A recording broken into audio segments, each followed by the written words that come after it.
Full Metal Jacket is a war film that was released in 1987 by one of the most acclaimed directors of all time, Stanley Kubrick. Being the third time that we talked about him on this channel, I decided that we would talk about the movie that changed up the Kubrick style. By 1987, war movies were being made up the wazoo, and Vietnam was a big deal. Apocalypse Now, my third favorite film of all time, was released in 1971, and Platoon was released in 1986, winning Best Picture that year. Kubrick had already made everything. Best period piece, best horror movie, best violent movie, best comedy, best sci-fi, and best movie for pedophiles. Hell, he already made 4 war movies. But one thing that I can say is that Kubrick's characters had never felt very human. It seemed that some characters just weren't relatable, and others were fully incapable of emotion entirely. 7 years after his last picture, The Shining, he made Full Metal Jacket, one of the most human movies of all time.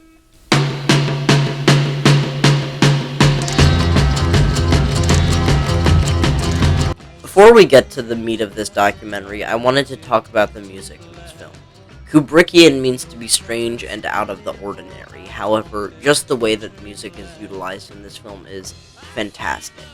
The soundtrack itself is incredible, from the way it swaps from military in the first half to taking along a lot of strange but welcome percussion in the Vietnam segments that feels suspenseful and creative.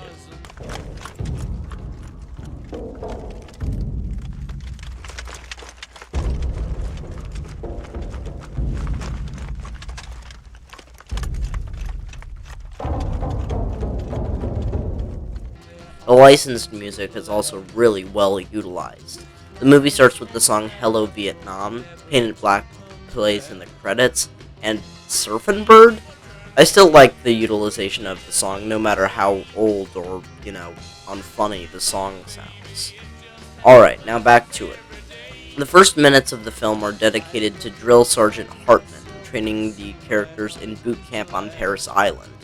Since we're talking about humanity in this video, I want to look primarily at Private Leonard Lawrence, or as we will call him, Private Pyle, named after the character Gomer Pyle from the Andy Griffith Show. Like royalty, are you royalty? Sir, no, sir. Do you suck dicks? Sir, no, sir. Bullshit, I'll bet you could suck a golf ball through a garden hose. Sir, no, sir. I don't like the name Lawrence, only faggots and sailors are called Lawrence. From now on, you're Gomer Pyle. Sir, yes, sir. Probably because of the way that Pyle looks.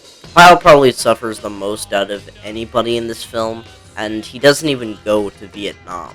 Before Pyle goes mad, he is more of a childlike character. He hasn't fully grown out his phase being a kid, and I don't blame him. A lot of people who went to Vietnam were incredibly young.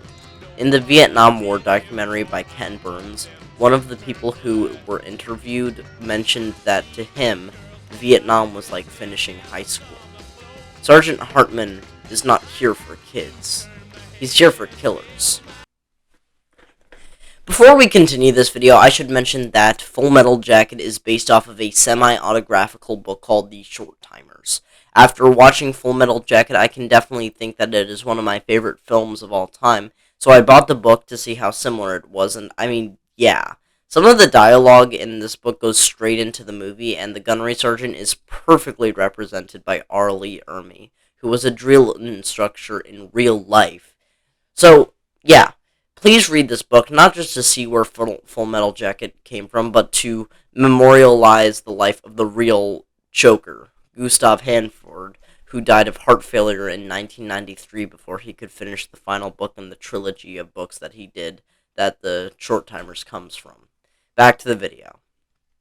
Later in the film, Joker grows the balls to stand up to Hartman, where he is immediately transferred to mentoring Pyle.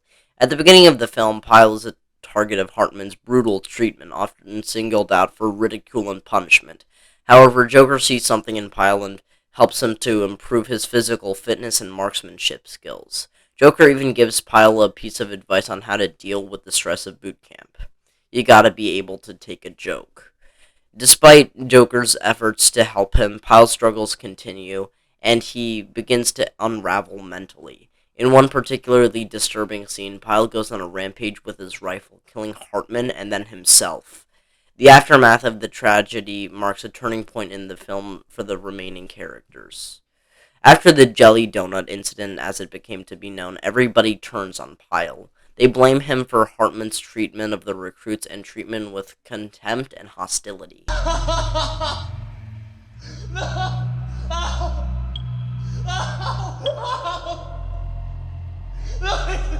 However, Joker is one of the few characters who continues to show some measure of empathy towards Pyle, even after his death. After the Jelly Donut incident, the recruits wrap up soap in towels and beat Private Pyle until he cries. The real betrayal in this scene is after hesitation, Joker joins in on the beating. Joker is incredibly justified and still the least justified in beating Pyle. The way that Joker helps Pyle in the film is crucial to understand the themes of Full Metal Jacket. On the surface, it seems Joker is simply taking pity on Pyle, but the reality is more complex than that. Joker recognizes something in Pyle that the other characters do not: his humanity. Pyle is not just a buffoon or a punching bag, but a person with life and experiences that have brought him to where he is. Joker's kindness towards Pyle is not an act of charity, but as an acknowledgement of their shared humanity. On the other side of the coin, there's Hartman. Hartman is the embodiment of the harsh and brutal military training that many soldiers face. Hartman, played by R. Lee Ermey, is a character who both fascinates and repulses the audience with his extreme behavior and abusive language towards the recruits. There is no racial bigotry here. I do not look down on niggers, kikes, wops, or greasers. Here you are all equally worthless. Sir, Private Brown, sir! Bullshit. From now on, you're Private Snowball. Do you like that name? Sir, yes, sir! Well, there's one thing that you won't like, Private Snowball. They don't serve fried chicken and watermelon on a daily basis in my mess hall. Hartman's role in this film is to prepare the recruits for combat, but his methods are often cruel and inhumane. He relentlessly berates and humiliates the recruits, calling them derogatory names and using physical punishment to break their spirits. Hartman's dehumanizing treatment of the soldiers strips them of their individuality and turns them into robotic killing machines ready to follow orders without question. Despite his abusive tactics, Hartman's character is also a representation of the necessity of discipline and training in military. His goal is not to make the recruits hate him, but to make them better soldiers. His methods, while extreme, are meant to prepare them for the harsh reality of war.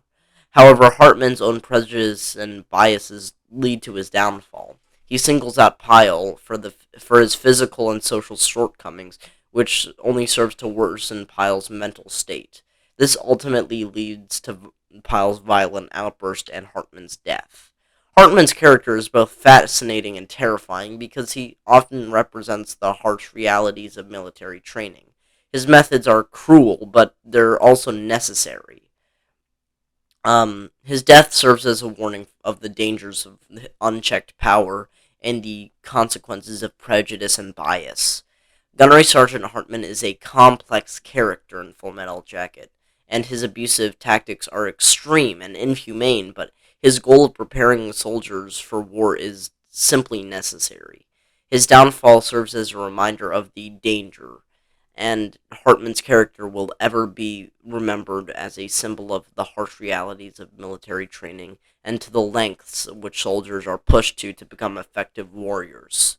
Hartman's death comes as a shock to both the audience and the other characters portrayed in the film. Throughout the first half of the movie, Hartman is portrayed by an almost invisible force, breaking down the recruits with his brutal training methods. However, in a tragic turn of events, Hartman is killed by Pyle, the very recruit that he singles out for punishment. Pyle's violent outburst is a culmination of all his struggles to fit in with the other recruits and his obsession with firearms.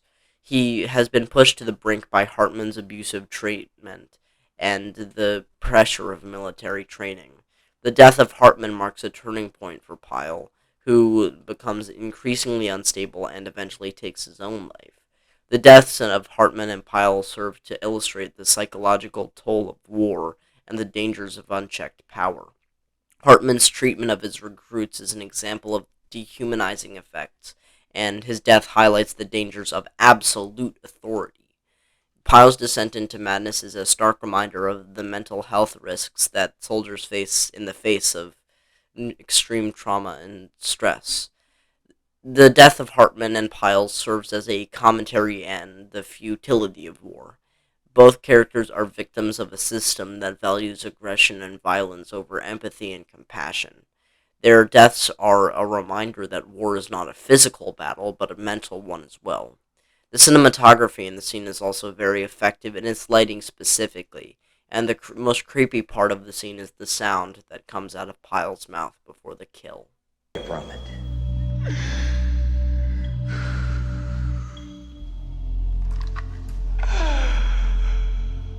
The Vietnam War, which lasted from 1955 to 1975, was one of the most significant and controversial conflicts of the 20th century.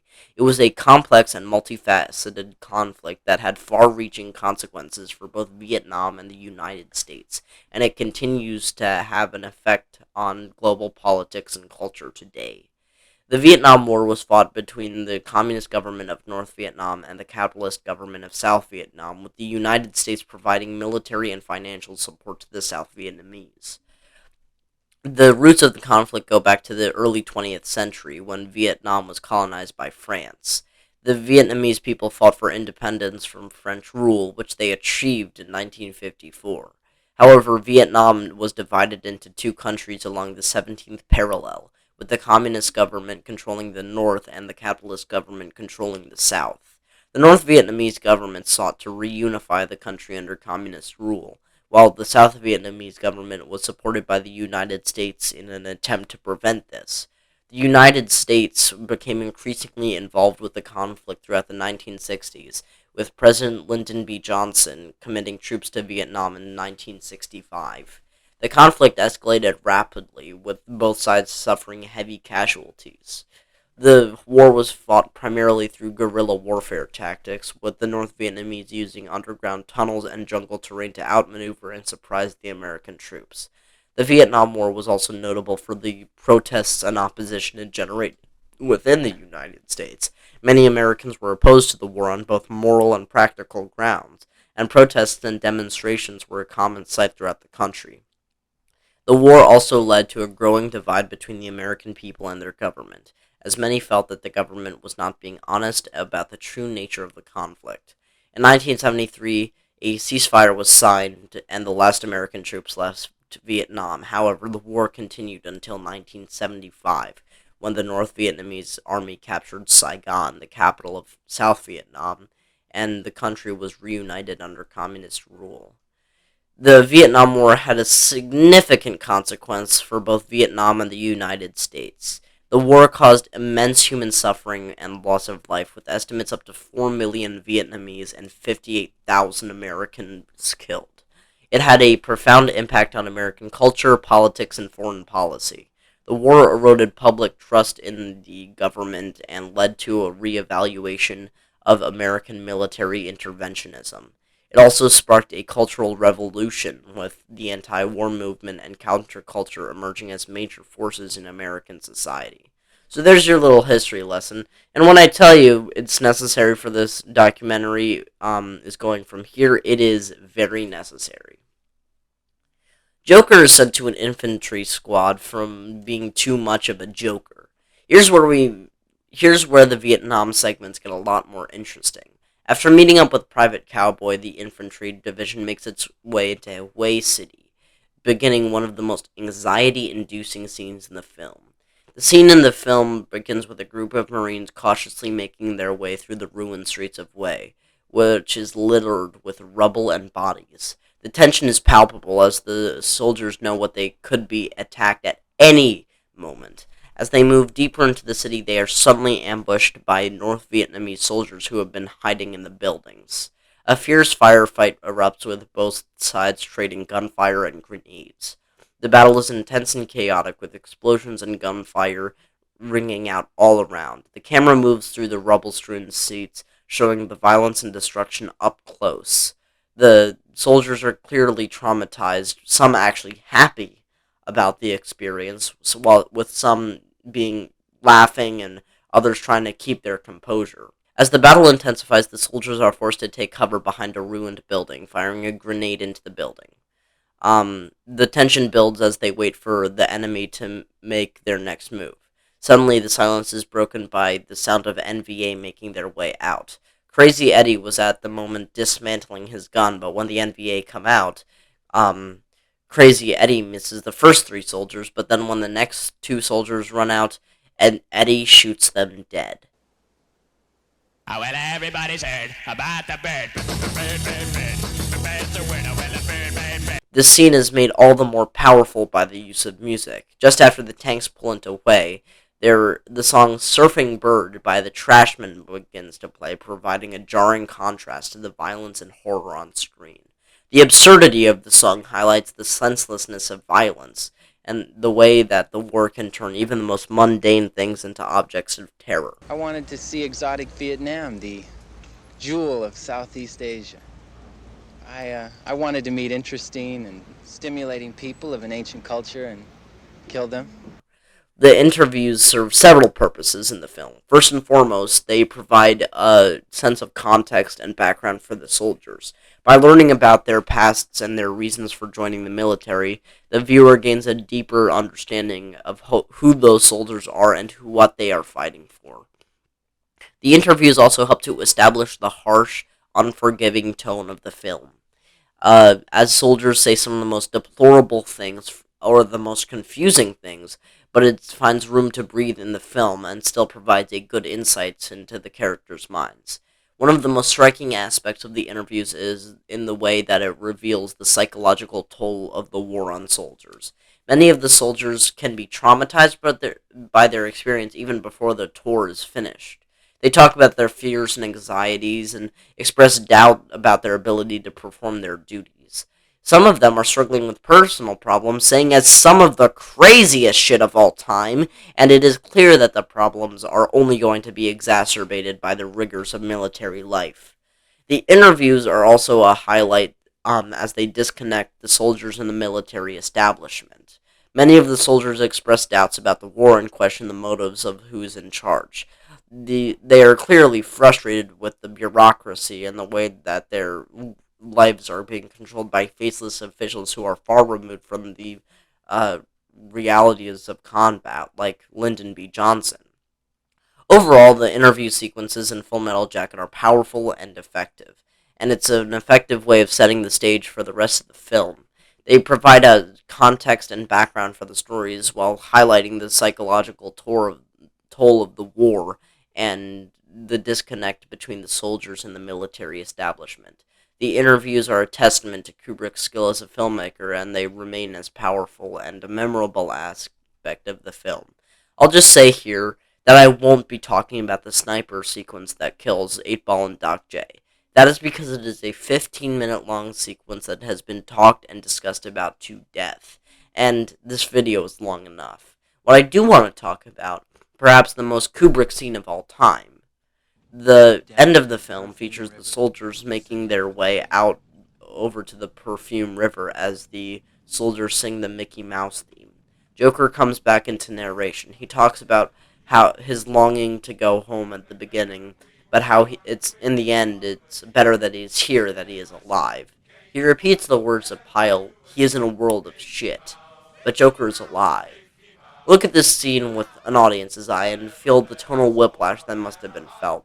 Striking and brutal imagery, tonally dissonant music, erotic and dark monologue put together one of the darkest images in cinematic history. Well guys, I guess that's it. Full Metal Jacket is definitely a new favorite of mine, and Kubrick did an incredible job on this film. This is my second Kubrick video that has been over 20 minutes, so I don't know, I must really like the guy's movies.